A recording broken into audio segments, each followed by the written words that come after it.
Bwana Yesu Kristo asifiwe, watumishi wa Mungu. Mungu awabariki sana. Nitakwenda kuomba kwa ajili ya kuanza kipindi. Baba, katika jina la Yesu nasema asante Bwana Yesu kwa neema yako. Asante kwa kibali chako Mungu. Pokea sifa, heshima na utukufu zikurudie wewe Bwana. Ninakuja mbele zako Mungu, ninaomba toba na rehema mahali popote ambapo Bwana nimepungukiwa na utukufu wako.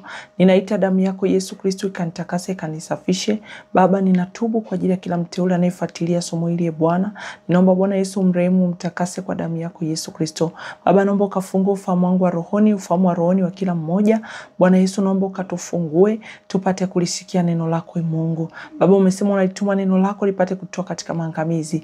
Ninatiisha akili zangu, fahamu zangu, mawazo yangu, ninatiisha mbele zako Mungu. Ninaalika uwepo wako na nguvu zako. Karibu Yesu, niwezeshe niweze kuinena kweli yako pasipo uoga Bwana. Naomba Yesu kanitie nguvu Bwana. Naomba ukatiisha akili zangu na fahamu zangu. Ninene kile tu ambacho ni mapenzi yako, ambacho sio mapenzi yako Bwana sinene. Neno hili nalifunika kwa damu ya Yesu Kristo, na wapiga upofu maji ya makala wa kuzimu. Ninakata kila connection yote ya kuzimu. Ninawafunga wakuu wa giza na wakuu wa anga maji ya makala wa kuzimu, na wapiga upofu kwa jina la Yesu. Baba, naalika uweza wako na nguvu zako. Karibu Yesu, kanitie nguvu. Karibu Yesu, kaniwezeshe. Ninaomba nikiamini katika jina la Yesu Kristo wa Nazareti aliye hai. Amen. Bwana Yesu Kristo asifiwe, watumishi wa Mungu. Mungu abariki sana. Leo tutakwenda kujifunza somo linasema mapenzi ya Mungu katika siku za mwisho. Mapenzi ya Mungu katika siku za mwisho.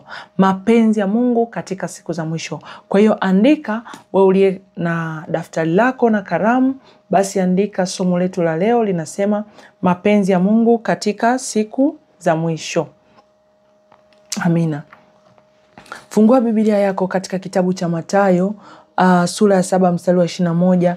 Nitakwenda kusomea katika jina la Yesu Kristo. Mathayo 7 mstari wa 21. Inasema hivi: si kila mtu aniambiaye Bwana Bwana, Bwana Bwana atakayeingia katika ufalme wa mbinguni, bali ni yeye ayafanyaye mapenzi ya Baba yangu aliye mbinguni. Unaona, Mungu anatuambia hapa si kila mtu amwambiaye Bwana Bwana, anayemuita Bwana Bwana kwamba ataulisi ufalme wa Mungu, bali yule anayetenda mapenzi ya nani? Ya Mungu. Leo tunaona watu wengi sana wamekuwa wanafanya mapenzi yao na sio mapenzi ya Mungu. Je, ndoa ulionao ni mapenzi ya Mungu? Je, kazi ulionao ni mapenzi ya Mungu?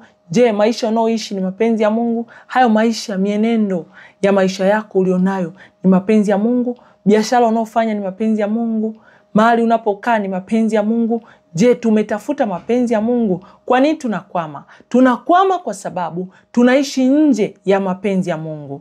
Bwana Yesu Kristo asifiwe. Kwa hiyo tunatakiwa tuyatafute mapenzi ya Mungu ili tupate kuona uzima wa nini? Wa milele. Kwa hiyo leo watu wengi sana wamekwama, wameshindwa kufikia lengo au makusudi kwa sababu wako nje ya mapenzi ya Mungu. Bwana Yesu Kristo asifiwe. Kwa hiyo tunaona leo mienendo mbalimbali. Leo pia kuna watu hawatafuti tena mapenzi ya Mungu, bali wanatafuta mapenzi yao. Bwana Yesu Kristo asifiwe. Tuende tukasome katika kitabu cha Yohana sura ya 4 mstari wa 34. Yohana 4:34. Nitakwenda kusoma katika jina la Yesu Kristo.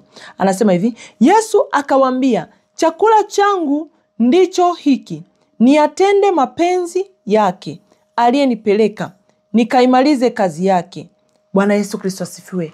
Tunaona kabisa Yesu alichagua mapenzi ya nani? Ya Mungu. Je, wewe na mimi tupo ndani ya mapenzi ya Mungu? Maisha tunayoyaishi ni mapenzi ya Mungu? Kazi unaofanya ni mapenzi ya Mungu? Mahali wanakosoma watoto wako shule ni mapenzi ya Mungu?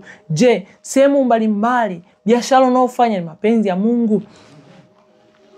Ndugu, yani mahali ulipo ni mapenzi ya Mungu? Unapoishi, mkoa uliopo, unaishi ndani ya mkoa ambao ni mapenzi ya Mungu? Au nchi uliopo ni nchi ambao unaishi ndani ya mapenzi ya Mungu? Yani huko hiyo nchi uliopo Mungu alikusudia?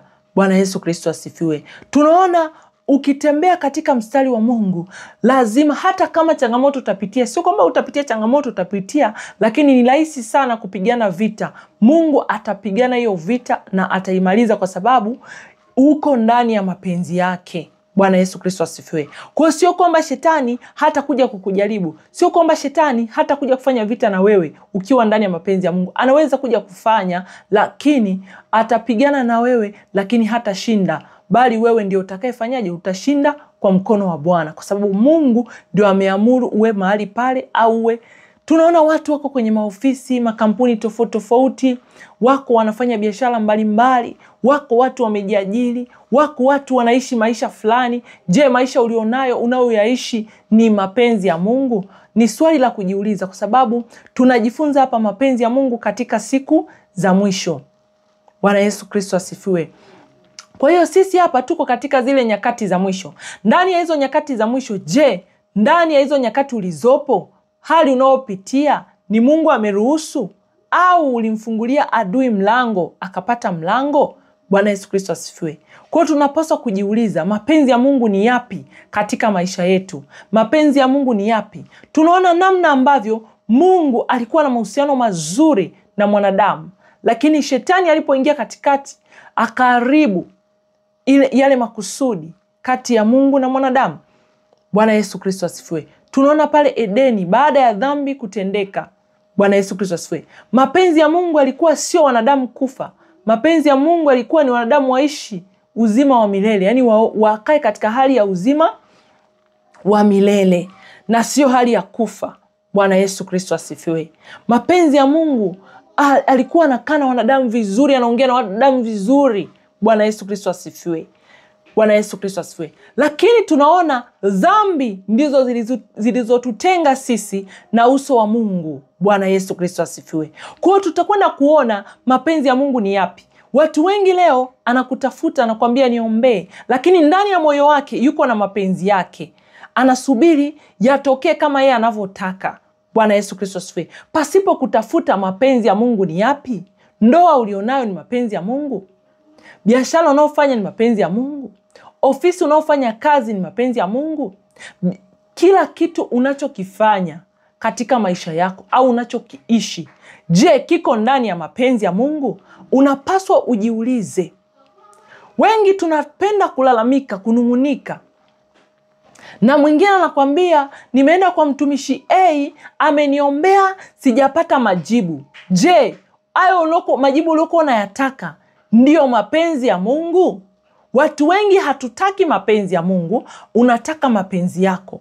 Kwa hiyo inakuwa ni ngumu kumuona Bwana. Bwana Yesu Kristo asifiwe.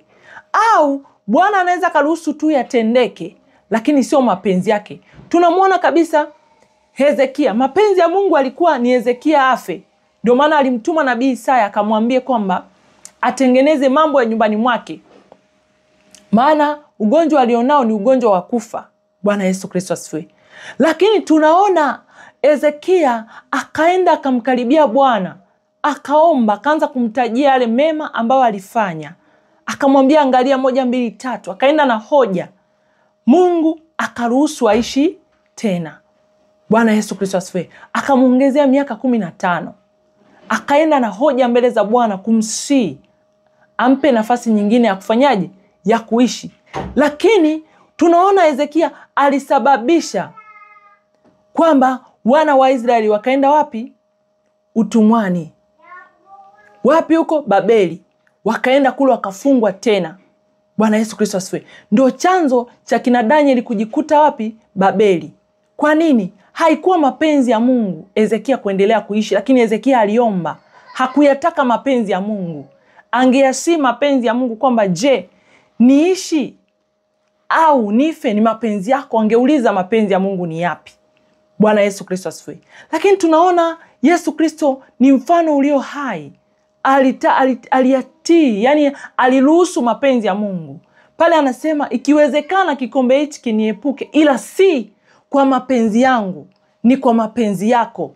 Aliyaruhusu mapenzi ya Mungu. Jambo lolote katika maisha, ukitaka kuona unaenda mbele au unapiga hatua au unaona Mungu akitenda, akijifunua, jambo hilo ukitaka Mungu ajifunue kwa upana zaidi, tafuta mapenzi yake. Bwana Yesu Kristo asifiwe. Tunaona ndoa za watu wengi leo zimekuwa ziko ndani ya changamoto kwa sababu ni ndoa ambazo ni nje ya mapenzi ya Mungu. Wanaanza vizuri lakini wanamaliza vibaya. Tunaona mtu anasoma, anaenda kusomea labda udaktari, anatafuta kazi hapati. Kwa nini? Labda ule udaktari haukuwa mapenzi ya Mungu yeye kusomea, ila amesoma, amesomea labda uhasibu, labda kule uhasibu haikuwa mapenzi ya Mungu. Baadaye anatafuta kazi, anasema mbona natafuta kazi sipati? Kumbe mapenzi ya Mungu hayakuwa hayo. Bwana Yesu Kristo asifiwe. Kwa hiyo leo watu wengi sana wamekwama. Bwana Yesu Kristo asifiwe. Kwa hiyo yako mapenzi ya Mungu katika siku za mwisho. Maana Mungu amekusudia kila mtu ambaye amemkusudia aweze kuona uzima wa nini? Wa milele. Kwa hiyo tutaenda kuangalia mapenzi ya Mungu ni yapi katika maisha yetu. Mapenzi ya Mungu ni yapi? Endapo zikikuu itakukuta, je, utakuwa umejipanga kwa namna gani? Maana iko zikikuu inakuja. Mapenzi ya Mungu ni yapi katika hizi siku za mwisho? Yaani Mungu amekusudia nini? Bwana Yesu Kristo asifiwe. Mapenzi yake ni yapi? Tuenende kwa namna gani ili tutakapopitia magumu tuweze kustahimili? Bwana Yesu Kristo asifiwe. Kwa tunatakiwa tuyaishi mapenzi ya Mungu. Tutafute mapenzi ya Mungu ni yapi katika maisha yetu. Bwana Yesu Kristo asifiwe. Ndio maana unaona leo kwa mfano ndoa nyingi zimekuwa na changamoto. Ndoa za watu wa kawaida, ndoa za watumishi kila mahali. Kwa nini?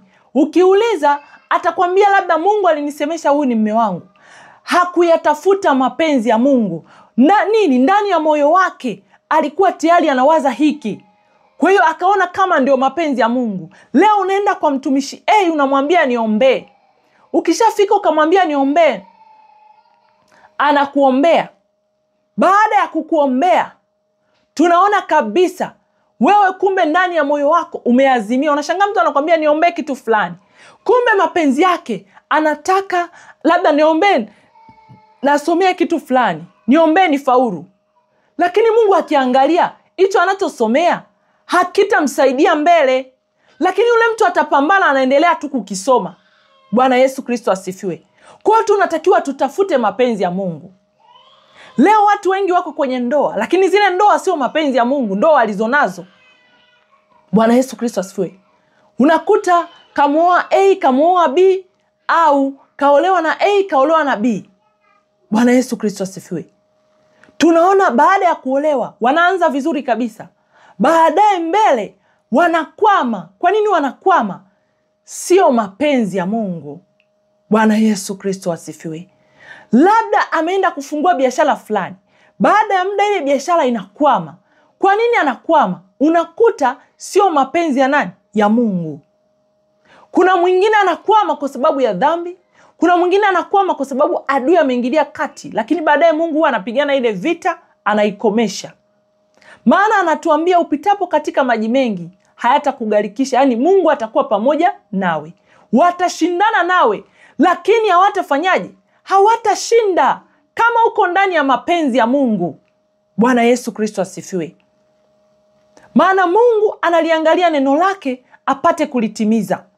Wacha nikakusomee katika kitabu cha Yeremia. Kabla sijaendelea, nasikia hapa Roho Mtakatifu ananisemesha. Yeremia sura ya 1. Tufungue na kufungulia hapa Yeremia sura ya 1. Nikusomee katika jina la Yesu. Uone kitu. Unaona kama Bwana aonavyo au unaona kama jinsi wewe unavyoona? Unaona katika mapenzi ya Mungu? Haleluya. Tuende moja kwa moja katika Yeremia 1, mstari wa Yeremia 1 mstari wa 11. Nitakwenda kusoma katika jina la Yesu Kristo. Anasema hivi: tena neno la Bwana likanijia kusema, Yeremia, waona nini? Nikasema, naona ufito wa mlozi. Mstari wa 12. Ndipo Bwana akaniambia, umeona vyema, kwa maana ninaliangalia neno langu ili nilitimize. Bwana Yesu Kristo asifiwe. Tunaona Yeremia alisema anaona ufito wa nini? Wa mlozi. Mungu akamjibu, umeona nini? Vyema. Alafu akamalizia statement hii. Sijui kama unanielewa hapa. Statement hii akasema hivi, umeona vyema. Umeona Yaani aliona sawa sawa jinsi Bwana aonavyo. Bwana Yesu Kristo asifiwe. Ndio maana alimwambia umeona nini? Vyema. Akasema hivi, umeona vyema, kwa maana ninaliangalia neno langu ili nilitimize. Je, ndoa ulionayo Mungu akiangalia ni mapenzi yake ili apate kulitimiza neno lake? Kazi ulionayo, je, Mungu akiangalia hiyo kazi unaoifanya ni mapenzi yake ili apate kulitimiza nini? Neno lake. Ndio maana hapa akasema hivi, kwa maana ninaliangalia neno langu ili nilitimize. Kwa nini? Je, hicho unachokiona ndicho mapenzi ya Mungu? Ili Mungu alitimize, aliendeleze lile kusudi. Kama ni wewe kuwa daktari, je, ni mapenzi ya Mungu wewe kuwa daktari? Bwana Yesu Kristo asifiwe. Ili Bwana aliangalie neno lake apate kufanyaje? Kulitimiza. Biashara unaoifanya, je, ni mapenzi ya Mungu? Ili Mungu aliangalie neno lake apate kulitimiza. Bwana Yesu Kristo asifiwe. Kwa leo watu wengi wanaenenda kwa jinsi ya mwili na sio kwa jinsi ya roho. Si kwa jinsi ambavyo Mungu amekusudia mapenzi yake. Bwana Yesu Kristo asifiwe. Haleluya. Je, kama Mungu amekuita ufungue kanisa? Hapana. Lakini umeenda umefungua kanisa kwa sababu labda umeitwa huduma ya uchungaji. Bwana Yesu Kristo asifiwe. Au umeitwa eneo. Je, ni wakati sahihi wa wewe kwenda kufungua, umeenda sijui ndio kwenda kufungua kanisa? Bwana Yesu Kristo asifiwe. Je, ni mapenzi ya Mungu kanisa unaloenda kusali? Au tu ndo umeng'ang'ana hili ni kanisa langu? Babangu alikuwa anasali hapa. Mamangu alikuwa anasali hapa. Mjomba wangu alikuwa anasali hapa. Mke wangu anasali hapa. Mume wangu anasali hapa. Watoto wangu wanasali mahali fulani. Ngoja na mimi niende hapo hapo. Bwana Yesu Kristo asifiwe. Tafuta mapenzi ya Mungu ni yapi? Kila unachokifanya tafuta mapenzi ya Mungu. Kwa hiyo leo tunakwama kwa sababu tuko nje ya mapenzi ya Mungu. Na mapenzi ya Mungu ni sisi kuona uzima wa nini? Wa milele. Bwana Yesu Kristo asifiwe. Mapenzi ya Mungu ni sisi kuishi milele. Bwana Yesu Kristo asifiwe. Ndio maana alimtoa Yesu Kristo, mwanawe wa pekee, apate kuukomboa ulimwengu, anikomboe mimi na wewe. Maisha unayoishi ni mapenzi ya Mungu. Mienendo unayoenda ni mapenzi ya Mungu. Bwana Yesu Kristo asifiwe. Sijui kama unanipata, mteule wa Mungu. Tuende tukaone. Fungua Biblia yako katika Wathesalonike wa kwanza sura ya 5 mstari wa 14. Wathesalonike wa kwanza. Tutakwenda kusomea Wathesalonike wa kwanza sura ya 5 mstari wa 18. Wathesalonike wa pili wa kwanza 5:18 nasema hivi, shukuruni kwa kila jambo, maana hayo ndio mapenzi ya Mungu kwenu katika Kristo Yesu. Shukuruni. Unaona? Shukuruni kwa kila jambo, maana hayo ni mapenzi ya Mungu kwenu katika Kristo. Bwana Yesu Kristo asifiwe. Kwenu katika Kristo Yesu. Kwa hiyo tunapaswa kile ambacho ni mapenzi ya Mungu tumshukuru Mungu. Bwana Yesu Kristo asifiwe. Watu wengi hatuliziki, tunataka mapenzi yetu. Ndio hapo mtu ukimwambia Mungu amesema 1, 2, 3, anaona mbona hajasema kama ambavyo nilikuwa nataka. Bwana Yesu Kristo asifiwe. Mwisho wa siku anakengeuka, anaharibikiwa. Kwa nini? Yuko nje ya mapenzi ya Mungu. Bwana Yesu Kristo asifiwe. Kwa twende tukayaone sasa mapenzi ya Mungu ni yapi? Bwana Yesu Kristo asifiwe. Mapenzi ya Mungu ni yapi katika maisha yako? Nitakwenda kuyaelezea kwa sehemu kwa msaada wa Roho Mtakatifu. Kabla sijaelezea, fungua hiyo Wathesalonike wa kwanza sura ya 4 mstari wa 3. Anasema hivi. Nitakwenda kusomea katika jina la Yesu. Maana haya ndiyo mapenzi ya Mungu, kutakaswa kwenu, muepukane na uasherati. Mapenzi ya Mungu ni sisi kuepukana na dhambi, kuepukana na uovu, kuyaishi maisha matakatifu, tuweze kuona uzima wa nini? Wa milele. Mapenzi ya Mungu ni sisi kuenenda sawa sawa na jinsi Mungu ambavyo amekusudia. Bwana Yesu Kristo asifiwe. Kwa tunaona hapa Mungu anatufundisha au anatuambia kwa habari ya mapenzi yake. Bwana Yesu Kristo asifiwe. Kwa nitakwenda kuendelea mbele nikwambie mapenzi ya Mungu ni yapi. Amen.